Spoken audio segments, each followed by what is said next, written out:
رسوله الكريم وعلى آله وأصحابه أجمعين أما بعد۔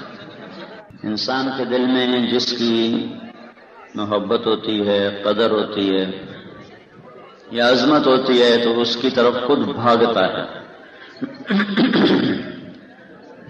جس کو دل میں کوئی جگہ نہ دیتا ہو اس سے طبیعت خود ہٹ جاتی ہے۔ یہ خیال مجھے ابھی آیا جب میں نے سلام پھیرا تو ادھر سے یہ سارے نوجوان بھاگ کے آگے آئے، سنتیں کوئی نہیں پڑی، بھاگ کے آگے آئے، ادھر سے بھی بھاگ کے آئے کہ بے ہم شاہد کو زیادہ قریب سے دیکھیں۔ لیکن اللہ کتنا بڑا ہے، اس کا حکم چھوڑ دیا۔ بھائی یہ پنکھا پیچھے چل، یہ پنکھا ہاں پیچھے چل، ہٹا ہی دو۔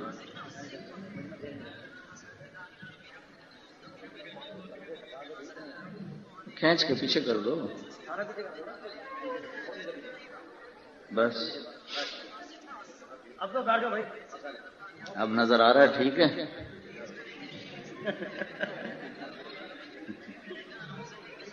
تو یہ مجمع بھاگ کے آیا، انہوں نے سنتیں چھوڑ دی۔ ایک سجدہ زمین آسمان سے زیادہ قیمتی ہے۔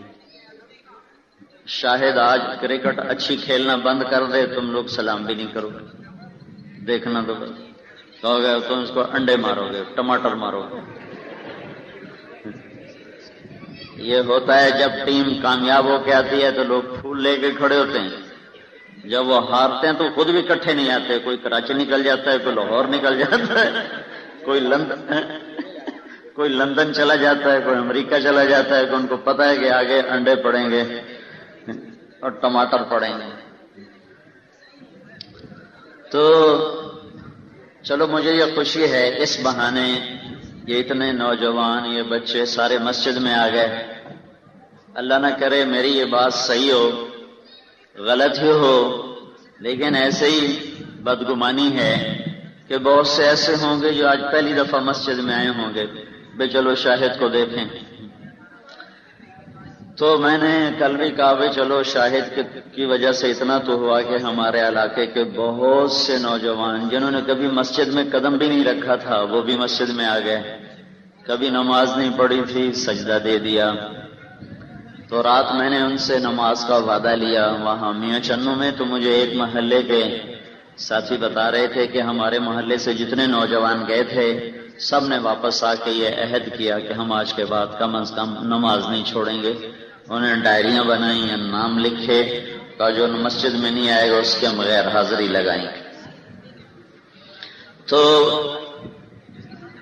میرے محترم بھائی اور دوستو، اللہ تعالیٰ ہے کسی کو شہرت دیتا ہے، کسی کو گمنام کرتا ہے، کسی کو عزت دیتا ہے، کسی کو ذلیل کرتا ہے، کسی کو رزق دیتا ہے، کسی کو تنگی دیتا ہے، کسی کو بادشاہی دیتا ہے، کسی کو فقر دیتا ہے۔ ان ساری شکلوں میں اللہ میرا اور آپ کا امتحان لیتا ہے۔ موت پر آ کر یہ مدت ختم ہو جاتی ہے، قبر کے سے پہلے ہی جسم میت بن جاتا ہے۔ میں مکہ میں تھا جب ملک فہد فوت ہو گیا، اس سے پہلے جو بادشاہ تھا، تو اس کی نماز جنازہ ہوئی، تو باقی نماز جنازہ تو چارپائی پہ رکھا ہوا آتا ہے، فہد کا جنازہ انہوں نے صف پہ رکھا، چارپائی پہ بھی نہیں تھا، صف کے اوپر اس کا جنازہ رکھا گیا۔ ساری دنیا میں چارپائی ہوتی ہے لیکن اس کا جنازہ انہوں نے زمین پہ، اس کی میت زمین پہ پڑی ہوئی تھی۔ اور جیسے اعلان ہوتا ہے الصلاۃ علی المیت، اس کا بھی یہی اعلان ہوا الصلاۃ علی المیت، کہ ایک مردہ ہے اس کا جنازہ پڑھو۔ تو موت میرے عزیز ہو، میرے بھائی ہو، بادشاہ ہو، مشہور ہو، فقیر ہو، امیر ہو، موت آ کر ایک نیا جہان دکھاتی ہے، جہاں نہ پیسہ چلتا ہے، نہ شہرت چلتی ہے، نہ عزت چلتی ہے، نہ یہاں کے مرتبے چلتے ہیں، وہاں صرف حضرت محمد صلی اللہ علیہ وسلم کی پاک زندگی کا سکہ چلتا ہے۔ جو میں بھی برطانیہ گیا تھا تو میں وہاں یہ بات روزانہ کہتا تھا کہ بھائی محمدی پاسپورٹ بنوا لو اگر جنت میں جانا ہے۔ وہاں جن پاکستانیوں کو وہاں کا پاسپورٹ مل گیا ہے وہ بڑا فخر کرتے ہیں کہ ہمارا برٹش پاسپورٹ ہے۔ تو اس تاثر میں کہا کرتا تھا بھائیو صرف ایک پاسپورٹ ہے جس پر جنت کا ویزا لگ سکتا ہے، باقی دنیا میں کوئی پاسپورٹ نہیں ہے جس پہ اللہ جنت کا ویزا لگائے گا، اور وہ صرف محمدی پاسپورٹ ہے۔ حضرت محمد صلی اللہ علیہ وسلم کی پاک زندگی وہ ہے تمہارے لیے جنت کا پاسپورٹ اور جنت کا راستہ۔ پھر وہ طارق جمیل اپنا لے، شاہد افریدی اپنا لے، وہ ہمارے محلے کا چپڑاسی اپنا لے، یا باہر ریڑھی لگانے والا اپنا لے، جو غلام محمد بنے گا، جو غلام رسول بنے گا، وہ موت کے بعد اپنے پاسپورٹ کے ساتھ جنت میں جا سکتا ہے۔ جس کے پاس محمدی پاسپورٹ نہیں ہے، جس کے پاس محمد الرسول اللہ صلی اللہ علیہ وسلم کی پاک زندگی نہیں ہے، وہ آگے جا کر بازی ہار جائے گا، چاہے وہ مشہور ہو یا وہ گمنام ہو، بادشاہ ہو، فقیر ہو۔ محمود غزنوی نے، محمود ایک بادشاہ گزرا ہے، اس نے 33 سال حکومت کی، اور دنیا میں 4 بڑے لوگ ہیں جنہوں نے دنیا میں سب سے زیادہ ملک فتح کیے، 4 آدمی۔ ان میں پہلا نمبر چنگیز خان ہے، دوسرا نمبر محمود غزنوی ہے، تیسرا نمبر تیمور ہے، تیسرا نمبر سکندر ہے رومی یونانی، اور چوتھا نمبر تیمور ہے۔ اس میں 2 مسلمان ہیں، 2 کافر ہیں۔ ان میں ایک مسلمان کافر جیسا مسلمان تھا کہ صرف اس کا دین اسلام تھا، باقی اس بدبخت نے ہر جگہ کھوپڑیوں کے مینار اور ان پر تیل ڈلوا کے ان کو آگ لگواتا تھا، اور ان پر چربی ڈلوا کے پھر اس کو آگ لگواتا تھا، اور مار دینا، اور مسلمانوں پہ ہی اس نے حملے کی، کسی ایک کافر ملک پہ اس نے حملہ نہیں کیا۔ ساری زندگی وہ مسلمانوں کو لوٹتا رہا، ہندوستان میں بھی آ کر اس نے لوٹ مار کی، بہت قتل و غارت اس نے مچایا، اللہ ہی اس کی قبر کو آگ سے بھرے۔ تو بہت ظلم کیا اس نے، بہت ظلم کی۔ تو ان 2 تو کافر ہیں، اس لیے ان کی میں بات نہیں کرتا، مسلمان ہونے کے ناطے اس پہ گلہ آتا ہے کہ اس بدبخت نے کیا ظلم و ستم کیے ملک لوٹنے کے لیے۔ ایک محمود ہے، محمود، یہ 410 ہجری میں مرا ہے، 410 ہجری، یعنی اس کو مرے ہوئے اس وقت وہ 1019 سال ہو چکے۔ 1974 میں غزنی میں زلزلہ آ گیا، یہ ظاہر شاہ کی حکومت تھی، اس کی قبر غزنی میں ہے، اس کی قبر پھٹ گئی۔ قبر پھٹنے کی وجہ سے انہوں نے اس کو دوبارہ ٹھیک کرنے کے لیے دوبارہ بنانا چاہا، تو انہوں نے ساری قبر ہی کھود لی، تو اندر کیا ہوگا، خالی ہوگی، صاف ستھرا کر کے دوبارہ ہم سیٹ کر دیں گے۔ جب قبر کھودی تو اندر سے ایک پرانا تابوت نکلا، اس کو ہٹایا تو اس میں سے ایک صاف ستھرا لکڑی رکھ کے گیا ہو۔ پہلی حیرانی تو اس پر ہوئی، تو انہوں نے اس کے پیچ کھولے، کھولنے والا ایک فرینچ انجینئر تھا، تو انہوں نے ڈھکن اٹھایا تو وہ بے ہوش ہو کے پیچھے گر گیا، وہ جو انجینئر تھا فرینچ۔ تو جو ساتھ 2-4 مسلمان تھے انہوں نے آگے بڑھ کر دیکھا تو محمود اپنے تابوت میں ایسے لیٹا تھا جیسے کوئی آج دفن کر کے گیا، اس کا کفن سینے پر تھا، سیدھا ہاتھ دل پہ تھا اور الٹا ہاتھ ایسے جسم کے ساتھ تھا، اور قبلہ رخ اس کا منہ تھا، اور اس طرح تھا جیسے کوئی سویا ہوا ہو۔ انہوں نے اس کے ہاتھ لگایا، نرم، جسم چھوا نرم، اس کی داڑھی کا ایک بال بھی نہیں گرا ہوا۔ اس کو قبر میں گئے ہوئے 1000 سال گزر چکا ہے، اور وہ کوئی کسی خانقاہ کا شیخ نہیں تھا، کسی مدرسے کا شیخ الحدیث نہیں تھا، کسی سلسلے کا بڑا پیر نہیں تھا، وہ ایک بادشاہ تھا جس نے 33 سال حکومت کی، اور فاتحین میں دوسرا نمبر لکھوایا اور 1000 برس قبر میں رہنے کے بعد قبر اس کو ہاتھ نہیں لگا سکی. یہ محمدی پاسپورٹ لے کے قبر میں گیا تھا. بادشاہ ہے لیکن پاسپورٹ محمدی ہے، تو اللہ نے اس کو ایسی زندگی عطا فرمائی کہ وہ قبر میں جا کر بھی قبر کی گرمی اس کو نہیں گلا سکی، قبر کے اندھیرے اس کا کچھ نہیں بگاڑ سکے. یہ حضرت محمد صلی اللہ تعالی علیہ وسلم کی پاک زندگی میں اللہ تعالیٰ نے ایسی طاقت رکھی ہے. تو میرے بھائیوں، شاہد کے بہانے آپ کو جمع کرنا تھا کہ چلو آپ اتنی بات سن کے جاؤ کہ اللہ کے سامنے ایک دن کھڑے ہونا ہے اور اپنی زندگی کا حساب دینا ہے، اور اچھا کیا تو جزا ملے گی، برا کیا تو سزا ملے گی. یہ میرے اللہ کا قانون ہے کہ جو اللہ اس کے رسول کی مان کر چلے گا وہی دنیا اور آخرت کی عزت پائے گا. اور یہ میرے اللہ کی اٹل بات ہے، جو اللہ اور اس کے رسول کی نہیں مانے گا وہ دنیا اور آخرت میں برباد ہو جائے گا، ذلیل ہو جائے گا.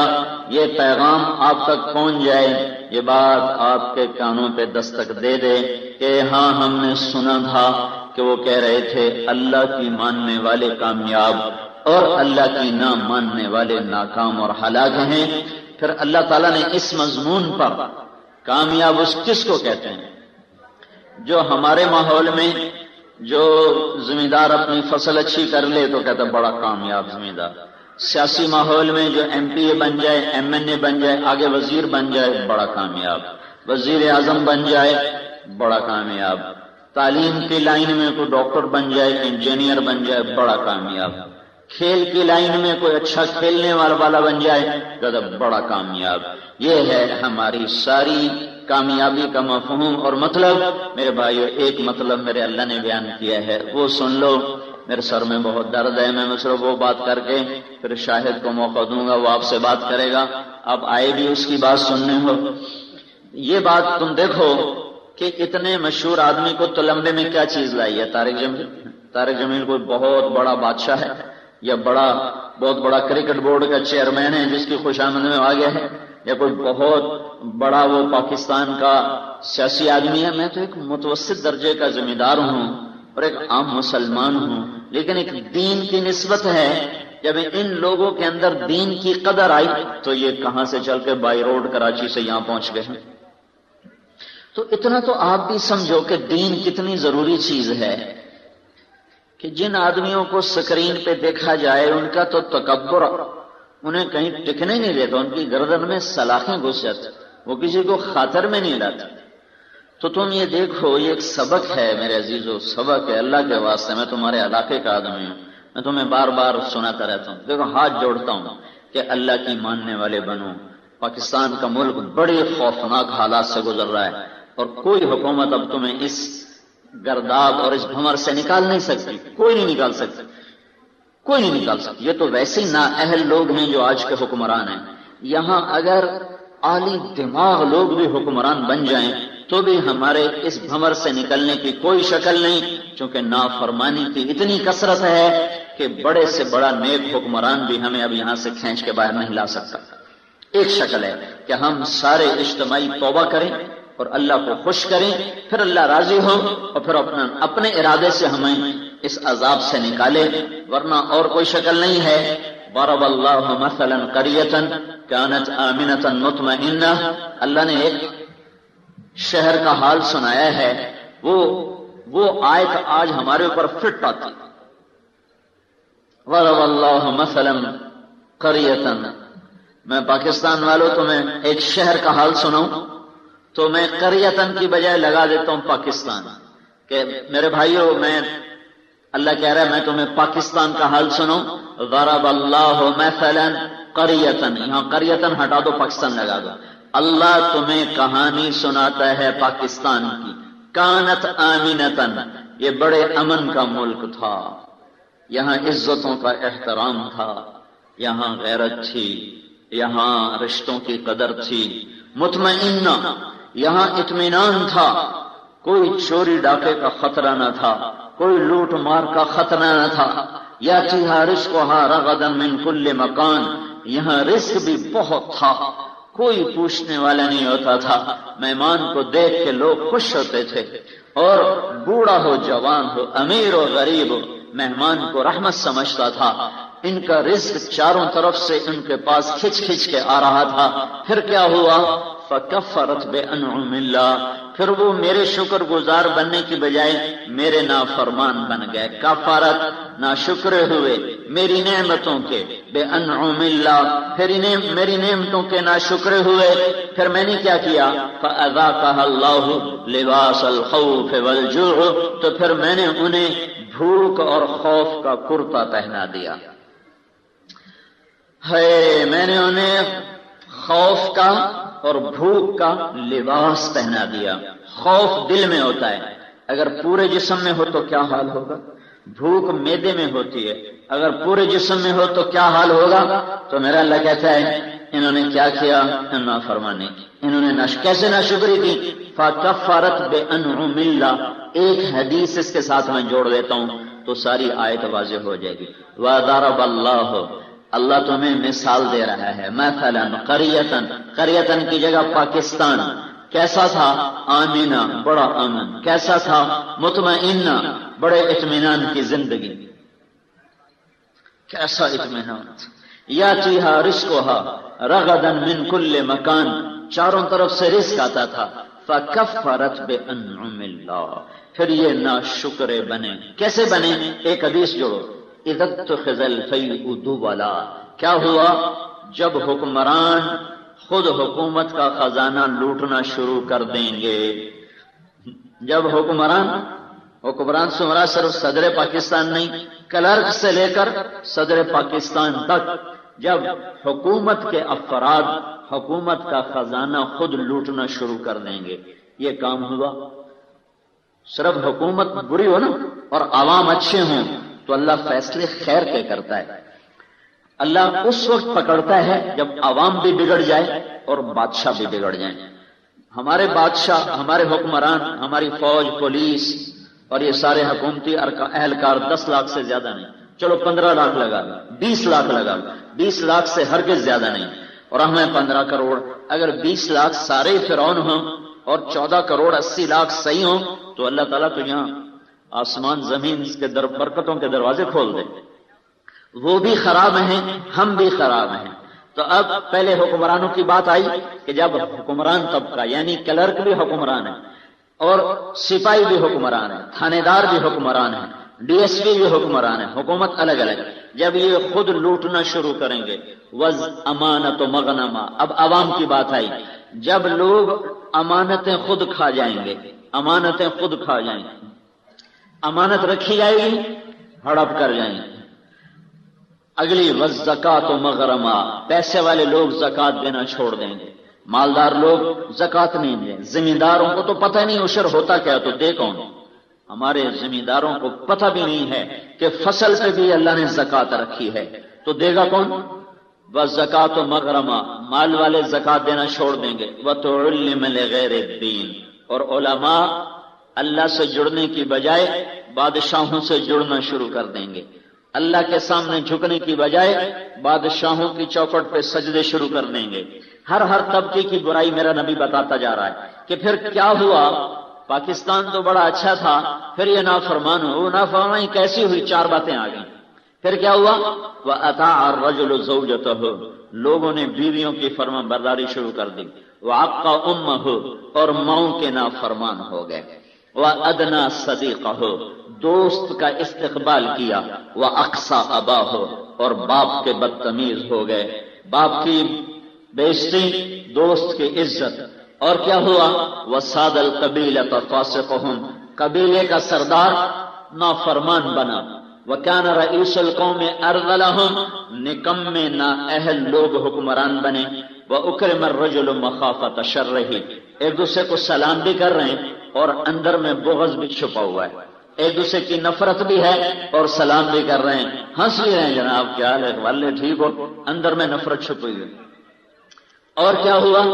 وارتفعت الاصوات فی المساجد، مسجدوں میں فرقہ واریت شروع ہو گئی، اور مسجدیں مرکز اسلام تھیں وہ مرکز فرقہ بن گئی، اور ہر فرقے کی مسجد الگ الگ بن کر متعین ہو گئی، اور وہاں محبت کی بات پھیلنے کی بجائے نفرت کی باتیں چلنے لگیں، اور فرقہ واریت نے آپس میں توڑ کے رکھ دیا۔ اور کیا ہوا؟ وظہرت الکائنات والمعازف، اور موسیقی عام ہو گئی، مامو شیر بازار میں گانا ہی گانا، اور یہ تلمبے کے چوک میں گانا ہی گانا، ہوٹلوں پہ گانا، گاڑیوں میں گانا، بسوں میں گانا، موٹروں میں گانا، موٹر سائیکل پہ ٹریکٹر والے بے وقوف خود کچھ نہیں سنتے، دعائیں نہیں سنائی جاندے، یعنی کہ وہ یہ چگل جہان دے بنا مرادو اور تنو آپ تو سنیندی کا شک کوئی نہیں، ٹریکٹر تے ٹرالی دی گھاں گھاں میں تو کی سننا، سارا جگ جہان سنی جاندا ہے، آپ انہوں ایک شے نہیں سنیندی پئی تے سارے جہان نوں سنائی جاندا ہے۔ ٹریکٹراں تے بھی گانے لگے ہوئے، ٹرالیاں تے بھی، کھوتے ریڑیاں تے گانے لگے ہوئے۔ وظہرت الکائنات والمعازف، گانا عام ہو گیا اور گانے والیاں محترم ہو گئیں اور گانا چاروں طرف پھیل گیا، اور کیا ہوا؟ وشربت الخمور، اور شراب پی گئی، شراب پی گئی، اور کیا ہوا؟ ولان آخر هذه الامة اولها، پچھلے لوگوں نے پہلے اللہ کے نیک مقدس بندوں کو برا بھلا کہنا شروع کیا۔ فکفرت بانعم اللہ، میں نے ان کو پاکستان دیا اور دنیا میں سے چن، اللہ کی قسم کھا کے کہتا ہوں پوری دنیا میں پاکستان جیسا زرعی رقبہ کسی ملک کے پاس کوئی نہیں۔ کوئی حدیث نہیں بتا رہا ہوں، آنکھوں سے دیکھ کے بتا رہا ہوں، ساری دنیا پہ 6 بر اعظم پھرنے کے بعد بتا رہا ہوں، ایسی خوشبودار مٹی پوری دنیا میں کسی کے پاس کوئی نہیں۔ یہ چونسا مالدہ لنگڑا ہندوستان سے آیا، جہاں یہ پیدا ہوتا ہے اس سے زیادہ لذیذ یہ ملتان کے علاقے میں پیدا ہوتا ہے، اور پوری دنیا میں گجرانوالا، حافظ آباد، وزیر آباد کی زمین کا چاول، اس میں جو اللہ نے خوشبو رکھی، ساری دنیا میں کسی کے چاول میں ایسے خوشبو نہیں جو اس پٹی میں اللہ نے خوشبو رکھی۔ سرگودی کی زمین میں اللہ نے کنو کو ایسا حسن بخشا ہے، ساری دنیا میں کنو ہوتا ہے، ایسا کنو پوری دنیا میں کہیں نہیں ہوتا۔ سوات کے پھولوں میں ایسی مہک ہے، ایک پتی توڑ کے مسجد میں رکھو ساری مسجد مہکنے لگ جائے گی۔ امریکہ کے 1000 من پھول ڈال دو تو آپ ہی گندو سن خوشبو بھی چوکاشا نہیں آئے گی۔ میں تمہیں دیکھ کے بتا رہا ہوں، اللہ نے اس خطے کو چن کے دیا مسلمانوں کو، چن، اس کا جغرافیائی، اس کے سرحد، اس کا سمندر، اس کا اسلامی ملکوں کے ساتھ ربط، ایک عجب حسین، ایک عجب نظام۔ لیکن کیا ہوا؟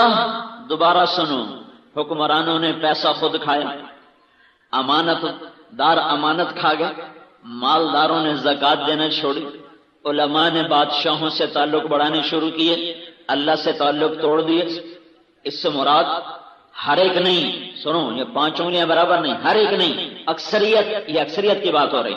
بیویوں کے فرما بردار ہو گئے، ماؤں کے نافرمان ہو گئے، دوست کو عزت دی، باپ کو گالیاں دی، دھکے دیے، قبیلے کا سردار نافرمان، حکومت نکمے ذلیل انسانوں کے ہاتھ میں، ایک دوسرے کو سلام کریں دل میں بغض رکھ کر، مسجدوں میں فرقہ واریت، گانا بجانا عام، شراب عام ہوئی، شراب پی جانے لگی، بیچنے والا بھی مسلمان اور بنانے والا بھی مسلمان، اور آج کے لوگوں نے پہلے لوگوں کو برا بھلا کہا۔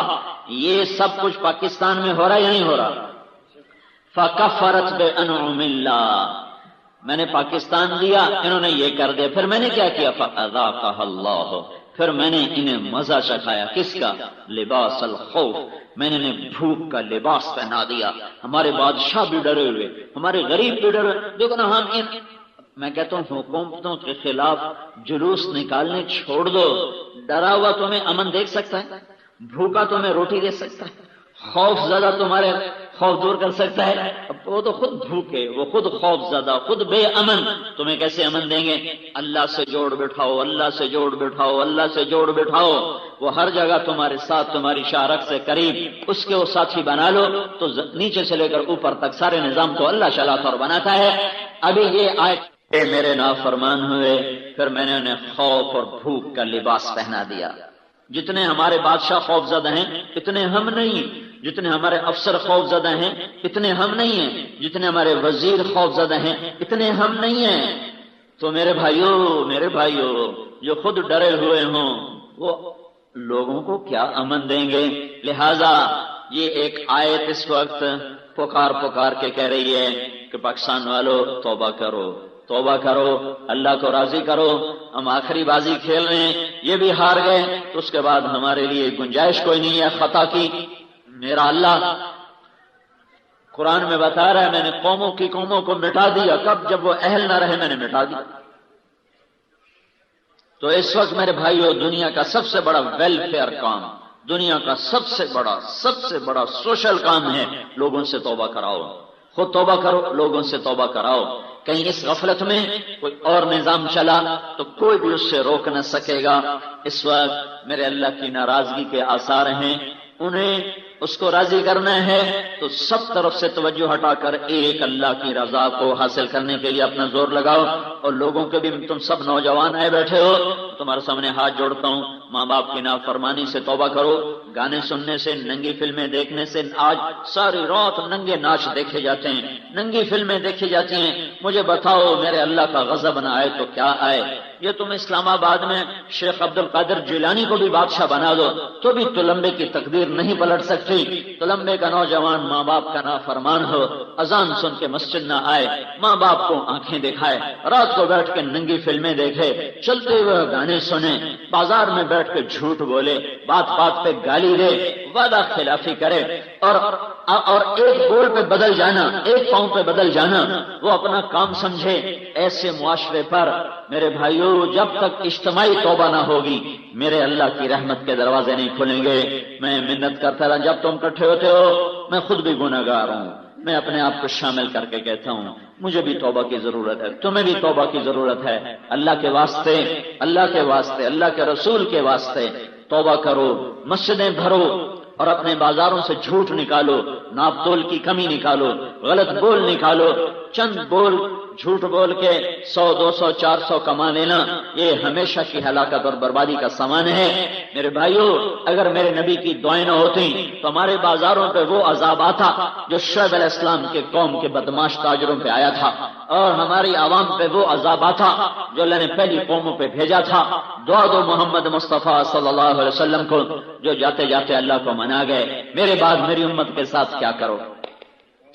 ہاں جانے کا وقت تھا دنیا سے تو جبریل نے آ کر کہا یا رسول اللہ وقت آ گیا ہے، موت کا فرشتہ باہر ہے، اندر آنے کی اجازت چاہتا ہے۔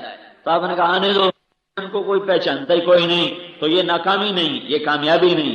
اللہ تعالیٰ نے اس مضمون کو سمجھانے کے لیے جتنا زور قرآن میں دکھایا ہے اتنا پورے قرآن میں کسی بات پہ زور نہیں دکھایا کہ دنیا شروع سے اس دھوکے میں چلی آئی کہ وہ عزت اور دولت اور شہرت کو کامیابی سمجھتے ہیں اور کچھ نہ ملنے کو ناکامی سمجھتے ہیں۔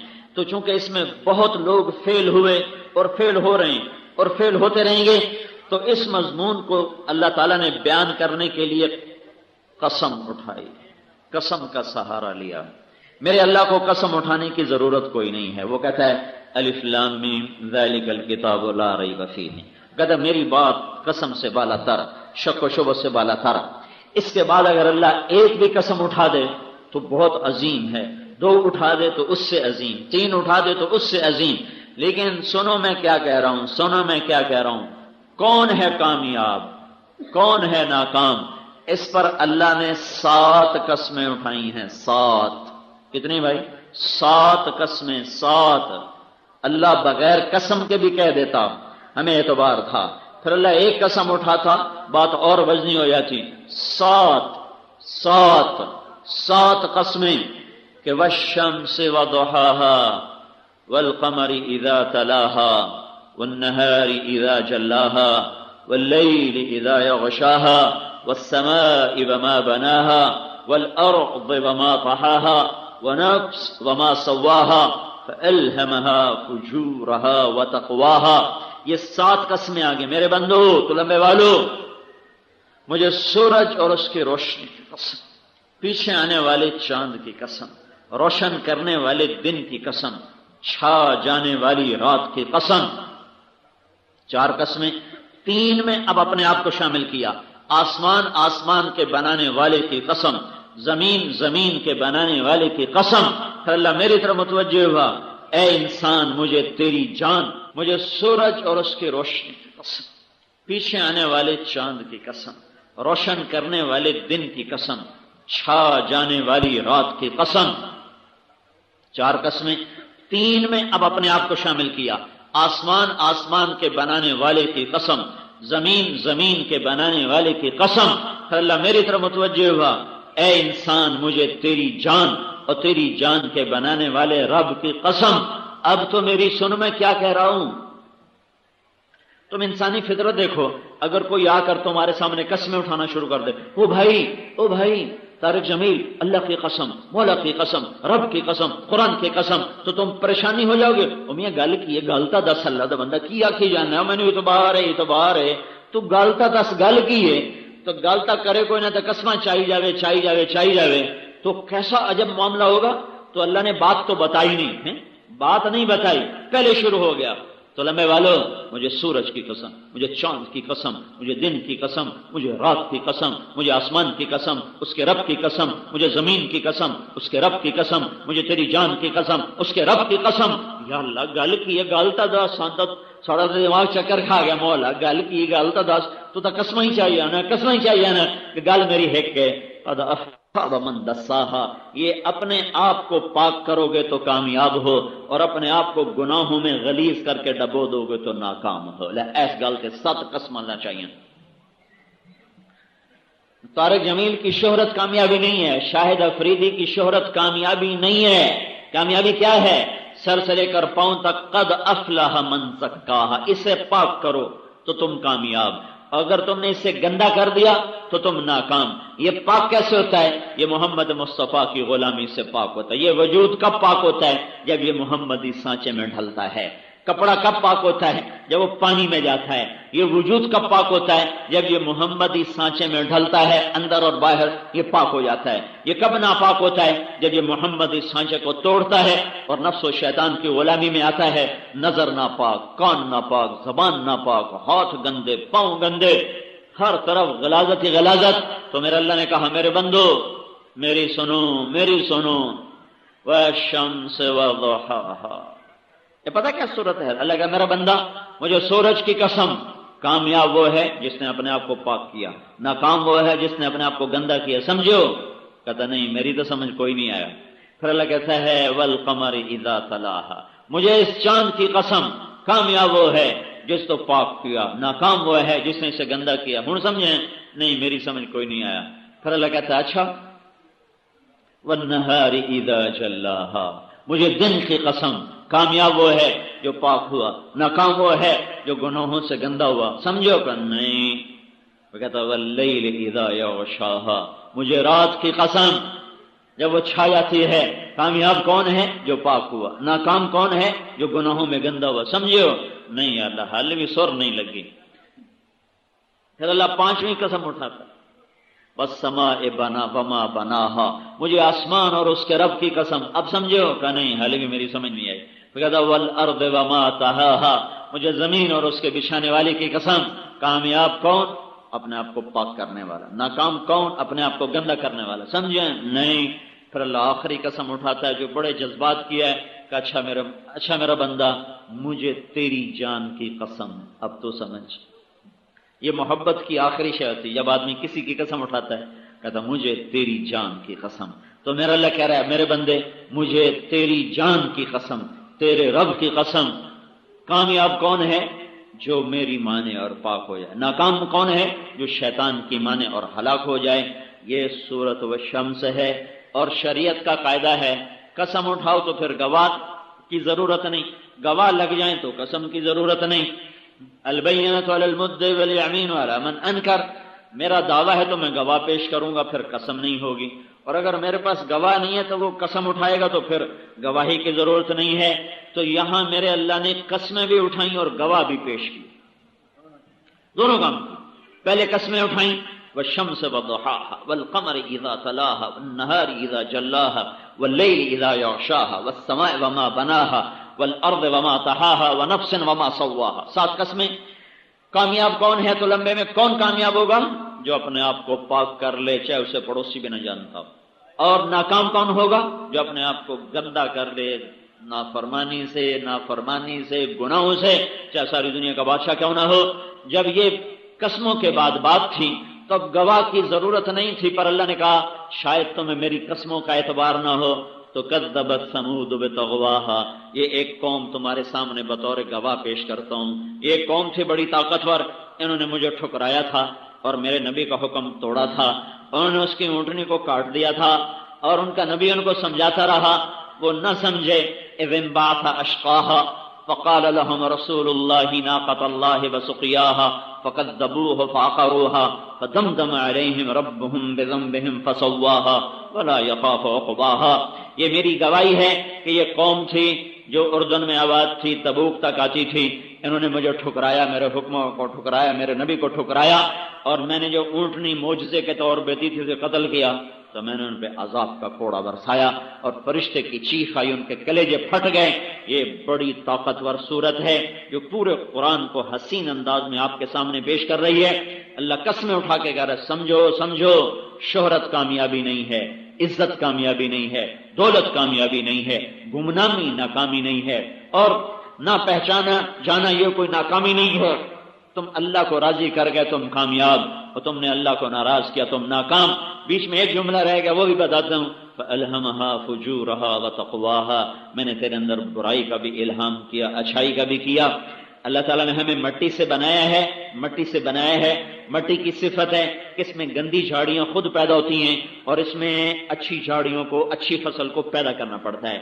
مٹی میں جنگل اپنے آپ پیدا ہوتا ہے اور اس میں کپاس کو، گندم کو، چنے کو، جوار کو، باجرے کو، موٹ کو، مٹر کو اور یہ کماد کو، باغ کو، آم کو، کنو کو، مالٹے کو پیدا کرنا پڑتا ہے۔ فَأَلْهَمَهَا فُجُورَهَا وَتَقْوَاهَا، میرا بندہ برائی تیرے اندر اپنے آپ پیدا ہوگی گندی جھاڑیوں کی طرح، اور آم کا باغ تمہیں خود لینا پڑے گا اپنے دل کی زمین سے، اور مالٹے کا اور کنو کا اور کپاس کی فصل اور گندم کی فصل جیسے تم لیتے ہو اور پھر جڑی بوٹیوں سے لڑتے ہو، ان پر سپرے کر کر کے ان کو مارتے ہو، اور پھر ان پر تم گوڑیاں کر کر ان کی جڑیں نکالتے ہو، تب جا کر وہ کچھ قابو میں آتی ہیں، پوری وہ پھر بھی قابو میں نہیں آتی۔ یہ نشانی ہے کہ 100% کوئی آدمی نمبر نہیں لیتا، کچھ نہ کچھ گندی بوٹیاں رہ ہی جاتی ہیں، مرتے دم تک رہ جاتی ہیں۔ ہاں، جو اپنی فصل کو اوپر لے جائے اور چڑھ جائے جھاڑیوں کے اوپر تو اندر کی گندی جھاڑ، وہ چھوٹے موٹے گناہ اللہ اپنے فضل سے معاف کر دے گا۔ ایک قانون بتا، فَأَلْهَمَهَا فُجُورَهَا، برائی تیرے اندر اپنے آپ آئے گی، وَتَقْوَاهَا، نیکی کو تجھے پیدا کرنا پڑے گا، وہ خود نہیں آئے گی۔ نماز نہ پڑھنے کی کوئی کوشش نہیں، نماز پڑھنے کی کوشش ہے، سمجھو۔ روزہ نہ رکھنے کی کوئی محنت نہیں، روزہ رکھنے کی محنت ہے۔ تواضع کے، تکبر کی کوئی محنت نہیں، تکبر اپنے آپ آتا ہے، لیکن تواضع کے لیے محنت کرنی پڑے گی۔ غصہ، انتقام اپنے آپ آتا ہے، معاف کرنے کو سیکھنا پڑے گا۔ یہ ہے اصل کامیابی۔ اس پہ شاہد فریدی آ جائے، طارق جمیل آ جائے، مولوی شوکت آ جائے، یہ سارا مجمع آ جائے تو کامیاب ہے۔ اگر اس سے ہٹ گیا تو میں بھی ہلاک، اور ہر وہ ہلاک ہے جو اللہ کو ناراض کر گیا۔ میرے بھائیو، یہ تبلیغ کا کام اس کامیابی کو سیکھنے اور پہنچنے کی محنت ہے۔ اس میں یہ لوگ چلے، اللہ تعالیٰ نے ان کو دین کا شوق دیا، ذوق دیا، اسی شوق میں تو آپ کے پاس آئے، ورنہ ایسے کوئی آ سکتا ہے؟ تو دین کی عظمت ہے یہ۔ تو میں آپ سب بھائیوں سے عرض کروں گا کہ توبہ تو ماشاءاللہ میں نے آپ سے درخواست کی، آپ سب نے چلو زبان سے تو کہہ دیا، دل میں بھی کر لینا۔ تو ایک یہ کم از کم یہ جو مجمع جا رہا ہے 5 وقت کی نماز دے کر جاؤ، آج کے بعد نماز نہ چھوڑنا، ٹھیک ہے نا بھائی؟ دیکھو آپ اللہ کے فضل سے آئے ہو اور اللہ کے فضل سے ہم سارے جمع ہوئے ہیں، تو ایک میری گزارش ہے، نماز نہ چھوڑنا۔ دوسری یہ ہے، ماں باپ زندہ تو ان کی قدر کرنا، ان کی خدمت کرو، ان کی قدر کرو۔ تیسری گزارش کرتا ہوں، گالی دینا چھوڑ دو، جھوٹ بولنا چھوڑ دو، غیبت چغلی کرنا چھوڑ دو، قرآن سیکھو، اور تبلیغ میں ہر مہینے 3 دن کے لیے جماعت میں جاؤ۔ یا آپ ہر مہینے 3 دن جاتے رہو گے تو اللہ آپ کے لیے راہیں کھول دے گا، راستے نکال دے گا۔ اس کی آپ ساری نیت کرو، اللہ سے مانگو، انشاءاللہ اللہ آپ کے لیے دنیا اور آخرت کی ہر خیر کے راستے کھولے گا اور ہر برائی سے آپ کو بچائے گا۔ نیت کر دو نا سارے بھائی۔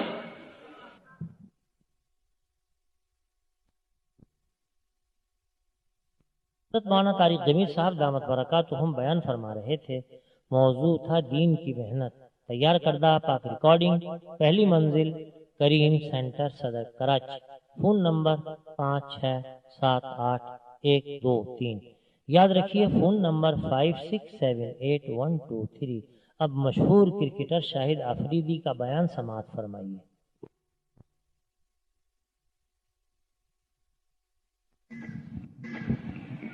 السلام علیکم۔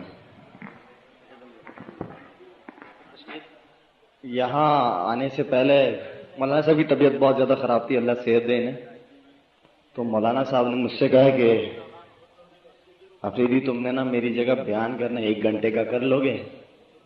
تو میں نے 1 گھنٹے کا بیان تو میں کتاب سے دیکھ کے بھی نہیں کر سکتا، تو فی الحال تو میں وہاں سے گھر سے لے کر یہاں تک صرف یہی دعا کرتا رہا کہ اللہ انہیں صحت دے اور ان کا بیان میں خود سنوں اور لوگ بھی سنیں انہیں، جس کی وجہ سے مجمع جمع ہوا ہے۔ میں تو خود اس کام کو بھی سیکھنے کی کوشش کر رہا ہوں کہ اللہ تعالیٰ مجھے اچھا کرکٹر بنائے یا نہ بنائے، لیکن اب کوشش ہے کہ اچھا مسلمان بننے کی، جو کہ شروع سے مجھے اپنے اوپر محنت کرنی چاہیے تھی کہ میں اچھا مسلمان پہلے بنوں۔ کلمہ تو پڑھ لیا لا الہ الا اللہ محمد رسول اللہ، لیکن اس کلمے کو دل میں نہیں اتارا میں نے، اس کلمے پہ یقین کہ ہر چیز جو کچھ ہوتا ہے وہ اللہ سے ہوتا ہے۔ اگر دیکھا جائے تو اللہ تعالیٰ نے ہمیں کن کن نعمتوں سے نوازا ہے، چاند، سورج، سمندر، پھل پھول، کھانے کو تو ہم بریانیاں کھاتے ہیں، کڑھائیاں کھاتے ہیں، لیکن یہ نہیں دیکھتے کہ اللہ تعالیٰ کی کتنی نعمتوں سے مل کے وہ کڑھائی اور بریانی بنی ہے۔ تو اللہ تعالیٰ نے ہمیں ہر قسم کی نعمتوں سے نوازا ہے۔ تو ہمیں اللہ تعالیٰ نے اپنے لیے پیدا کیا ہے، اپنی عبادت کے لیے۔ اگر ہمیں یہ ساری نعمتیں ہوں اور ہم لوگوں کو اس کائنات سے ہٹا دیا جائے تو ان نعمتوں کا کوئی فائدہ نہیں۔ اگر ہمیں اس کائنات میں رکھا جائے اور یہ ساری نعمتیں ہٹا دی جائے تو ہم مر جائیں گے۔ تو اللہ تعالیٰ نے یہ سب کچھ ہمارے لیے ہی دیا ہے اور ہمیں اپنے لیے پیدا کیا اللہ تعالیٰ نے۔ تو کوشش تو ہماری یہی ہے کہ اس کلمے کو جلد سے جلد سیکھیں، جلد سے جلد اتاریں اپنے دلوں میں، اور اس کا بہتر یہ کہ جو حضرت محمد صلی اللہ علیہ وآلہ وسلم ان کے طور طریقوں سے اگر اپنی زندگی کو گزاریں گے تو انشاءاللہ اس دنیا اور آخرت دونوں میں کامیابی ملے گی انشاءاللہ۔ ایک اللہ کا نبی شما فرمائے، حضرت علی رضی اللہ عنہ ایک یہودی کا سامنا ہوا تو انہوں نے فرمایا کہ کیسے کہہ سکتے ہیں آپ لوگ کہ آپ لوگوں کا جو دین ہے یہ 24 گھنٹے کا دین ہے، کہ آپ لوگ سوتے نہیں ہیں، کھانا نہیں کھاتے، نہاتے نہیں ہیں؟ تو انہوں نے فرمایا سارا کچھ کرتے ہیں ہم، لیکن اپنے پیغمبر کے طریقے سے کرتے ہیں۔ تو ان کے طریقوں کو اگر ہم لوگ اپنی زندگی میں لے کے آئیں کہ کس طرح بیٹھ کے وہ پانی پیا کرتے تھے، کس طرح ان کا اخلاق تھا لوگوں سے بات کرنے کا، باتھ روم کس طرح جاتے تھے، کھانا کس طرح کھاتے تھے، تو اگر یہ چھوٹی چھوٹی طریقے ہم آگے سیکھیں تو انشاءاللہ اس سے ہمیں خود بخود ہی پتہ چل جائے گا۔ تو اس کے لیے ہمیں ایسے بزرگوں کے بیچ میں آ کے بیٹھنا پڑے گا، اللہ کے راستے میں نکلنا پڑے گا، سیکھنا پڑے گا، اس لیے کہ ہم حضور صلی اللہ علیہ وسلم کی امتی ہیں، آخری پیغمبر تھے ہمارے وہ۔ تو انہی کے کام کو ہم نے آگے بڑھانا ہے، لے کے جانا ہے۔ ہم خود بھی اس کام کو سیکھنے کی کوشش کر رہے ہیں اور لوگوں تک پہنچانے کی کوشش کر رہے ہیں کہ صحیح راستہ یہ ہے۔ خیر باقی تو مولانا صاحب نے آپ سب حضرات کو اچھی طرح سمجھا دیا، میں تو خود ان کا بیان سننے کے لیے بیٹھا ہوا تھا اور ان کی باتوں سے اندر کا جو جانور تھا وہ تھوڑا سو گیا تھوڑی دیر کے لیے۔ تو مولانا صاحب کے ماحول میں انشاءاللہ جو کچھ ہم نے سنا ہے اللہ ہم سب کو اس پہ عمل کرنے کی توفیق عطا فرمائے۔ اصل بات یہ ہے ماحول کی بات ہے، جتنا ماحول سے جڑے رہیں گے اتنا انشاءاللہ ہمارے اندر جو محنت ہوگی وہ زیادہ بڑھ جائے گی، اور جتنا ہو سکے اللہ کے راستے میں نکلے۔ ہمیں بھی جہاں موقع ملتا ہے، ہم لوگ بھی بڑے مصروف ہیں، لیکن جہاں موقع ملتا ہے اللہ کے راستے میں نکلنے کی کوشش کرتے ہیں، اس دین کو سیکھنے کی کوشش کرتے ہیں، اور یہ یقین پیدا کرنا چاہتے ہیں اپنے دلوں میں کہ جو کچھ ہوتا ہے اللہ سے ہوتا ہے، اس کے سوا کسی سے نہیں ہوتا۔ اس چیز کا یقین ہم اپنے دل میں پیدا کرنا چاہتے ہیں، اس کے لیے ہم سب کو اللہ کے راستے میں نکلنا پڑے گا، خود بھی سیکھنا پڑے گا۔ جس طرح دنیاوی تعلیم حاصل کرنے کے لیے ہم لوگ اسکول کالجز میں جاتے ہیں، تو دینی تعلیم حاصل کرنے کے لیے ہمیں اللہ کے راستے میں نکلنا پڑے گا۔ بہت کچھ راستے میں نکل کے بہت کچھ سیکھنے کو ملتا ہے۔ تو انشاءاللہ آپ سارے حضرات کوشش کریں گے اس چیز کی۔ میرے کیا واقعہ میرے پاس تبلیغ والے آیا کرتے تھے، سچی بات ہے، میں ان سے نہیں ملتا تھا، بھاگ جاتا تھا، ان کی دہشت بھی بڑی، ہم چھپ جاتے تھے۔ یہ گھر پہ آیا کرتے تھے تو میں ان سے نہیں ملا کرتا تھا، چوکیدار سے کہتے تھے، جھوٹ بہت بولتا تھا کہ میں نہیں ہوں گھر پہ اور یہ اور وہ، یا ان سے جب بھی بات ہو جاتی تھی تو ان سے کہا انشاءاللہ کوشش کریں گے، تو جھوٹ پہ جھوٹ بولتا رہتا تھا۔ تو آخرکار ایک دفعہ محلے میں ان کے ہاتھ میں آئی گیا، میں کرکٹ کھیلتے ہوئے، یہ لوگ موٹر سائیکل پہ چلتے ہوئے آ گئے، تو ان کے ساتھ میں چلے تھوڑی دیر بیٹھے بات تو کریں ان کے ساتھ، تو خیر بات کی ان کے ساتھ، تو ان سے میں نے کہا ٹھیک ہے انشاءاللہ اللہ کے راستے میں نکلیں گے 3 دن کے لیے۔ تو میں حیدرآباد گیا ان کے ساتھ، 1 دن کے لیے گیا، پھر میں نے ان سے کہا کہ بھئی میں تو میرا انٹرویو ہے، کوئی چینل والے آ رہے ہیں، تو میں جھوٹ بولا کہ میں واپس جا رہا ہوں گھر۔ تو میں جیسے ہی گھر واپس آیا اندر گیا ہوں، پتہ نہیں کیا ہوا، پھر گاڑی میں بیٹھا پھر حیدرآباد چلا گیا، تو پورے 3 دن لگا کے واپس آ گیا۔ جو سکون مجھے ان 3 دنوں سے ملا، نماز میں پہلے بھی پڑھتا تھا لیکن ان کے ساتھ بیٹھ کے جو ایک سیشن ہوتا ہے صبح کا کہ اس میں درس تعلیم ہوتی ہے، تو جو نماز میں پڑھتا تھا اس نماز میں میری 8 سے 9 تو غلطیاں نکل آ گئی تھیں، تو میں نے کہا یار میں اس قسم کی نماز پڑھا کرتا تھا۔ تو خیر جب بھی اب موقع ملتا ہے اللہ کے راستے میں نکلتے ہیں، ہم اپنے اعمال ٹھیک کر لیں، ہم غیر مسلم کو مسلمان کرنے میں کوئی دیر نہیں لگے۔ اگر ہم حضور اکرم صلی اللہ علیہ وسلم کے طور طریقوں کو اپنی زندگی میں لے کے آئے تو غیر مسلمان وہ تو بیٹھے ہوئے ہیں، وہ تو ہم بغیر کوئی تبلیغ کیے بھی مسلمان ہو جائیں اگر ہم مسلمان ٹھیک ہو جائیں۔ محمد یوسف کیا کہتا ہے؟ کہتا ہے لالا، مجھے لالا کہتا ہے لالا میں یقین مانے کہ میں کس کو دیکھ کے مسلمان ہوتا، وہی مسلمان میرے ساتھ رہ رہے تھے تو ان کے اعمال ہی ایسے نہیں تھے، ان کو میں دیکھ کے کیا مسلمان ہوتا، تو یہ ہم مسلمان ہیں۔ تو انشاءاللہ ہم اپنے اعمال درست کریں۔ آج کل ہم باتیں بھی بڑی کرتے ہیں نا کہ چیزیں مہنگائی بہت ہو گئی ہے اور بہت زیادہ مہنگا ہو گیا سامان وغیرہ، حکومتوں کو بلیم کرتے ہیں، مہنگائی کچھ بھی نہیں ہوئی، یقین مانے ہمارے کاروباروں سے ہمارے رزق سے برکت اٹھ گئی ہے۔ پہلے کا مسلمان جب صبح اٹھتا تھا نا سب سے پہلے نماز پڑھا کرتا تھا، مسجد میں آ کے قرآن کی تلاوت کرتا تھا، پھر اپنے کام کاج سے نکلتا تھا گھر سے۔ آج کل کا ہمارا مسلمان بیچارہ صبح اٹھتا ہے سب سے پہلے اخبار پڑھتا ہے، پھر اس کے بعد کام کاج سے نکلتا ہے، تو یہ فرق آ گیا۔ اور باقی جتنے بھی نوجوان لوگ آئے ہوئے ہیں یہاں پہ، آپ سب سے گزارش ہے کہ یہاں پہ شاہد افریدی کے لیے یا مولانا صاحب کے لیے، یہاں پہ مولانا صاحب کے لیے آئیں، یہاں پہ میری وجہ سے یہاں پہ نہ آیا کریں، اس لیے کہ میں خود بھی اللہ کے راستے میں نکلا ہوں، کہ میں خود اللہ سے مانگنے کے لیے نکلا ہوں، تو آپ لوگ بھی یہاں پہ آیا کریں، اللہ کے پاس آیا کریں، ان سے مانگا کریں، اس لیے کہ حضور اکرم صلی اللہ علیہ وسلم پہ کوئی بھی پرابلم آتی تھی وہ سیدھا مسجد کی طرف بھاگتے تھے، تو ہمارے اوپر بھی کوئی بھی پرابلم ہماری یہ نہیں ہے، تو جو کچھ ہوتا ہے وہ اس جگہ سے ہوتا ہے، اللہ سے ہوتا ہے، تو اللہ سے دوستی کریں، اللہ سے رشتہ کریں تاکہ سارے مسئلے یہیں سے حل ہوں۔ تو انشاءاللہ آپ سارے حضرات کوشش کریں گے اس چیز کی۔ وصل على محمد كما أنت أهله وافعل بنا ما أنت أهله إنك أهل التقوى وأهل المغفرة ربنا آتنا في الدنيا حسنة وفي الآخرة حسنة وقنا عذاب النار يا مقلب القلوب ثبت قلوبنا على دينك يا مصرف القلوب صرف قلوبنا على طاعتك يا مثبت القلوب ثبت قلوبنا على دينك يا مصرف القلوب صرف قلوبنا على طاعتك ربنا اغفر لنا ولإخواننا الذين سبقونا بالإيمان ولا تجعل في قلوبنا غلا للذين آمنوا ربنا إنك رؤوف رحيم ونسألك خير الدنيا والآخرة يا أرحم الراحمين وصلى الله تعالى النبي